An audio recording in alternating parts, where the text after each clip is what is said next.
Hello বন্ধুরা, আজ আমি কাঁচা কলার কোপ্তা করছি। কাঁচা কলা সেদ্ধ করে সব কিছু দিয়ে মাখিয়ে নিয়েছি, পেঁয়াজ, বেসন, লঙ্কা, লবণ, হলুদ দিয়ে দেখো বড়ার মতো করে তেলে ভেজে নিচ্ছি। এখন বড়াগুলোকে লাল লাল করে ভেজে আমি তুলে নিয়েছি। এবার কড়াই গরম হয়ে গেছে, আমি তেল দিয়ে দিচ্ছি। পরিমাণ মতো তেল দেবে। তেলটা গরম হয়ে গেলে পেঁয়াজ কুচি দিয়ে দিলাম। পেঁয়াজ কুচিটা ভালো করে লাল লাল করে ভেজে নিয়ে এরপর এর মধ্যে দিয়ে দেবে কেটে রাখা টমেটোটা দিয়ে ভালো করে একটু ভেজে তারপর একটু নুন দিয়ে দেবে, একটু হলুদ গুঁড়ো, তারপর জিরে গুঁড়ো,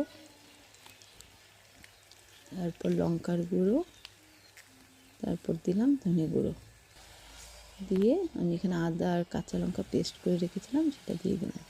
এবার আমি সামান্য জল দিয়ে ঝোলটাকে ফুটিয়ে বড়াগুলোকে দিয়ে দিলাম। এবার গরম মশলা আর ধনেপাতা দিয়ে নামিয়ে নিলাম। টাটা।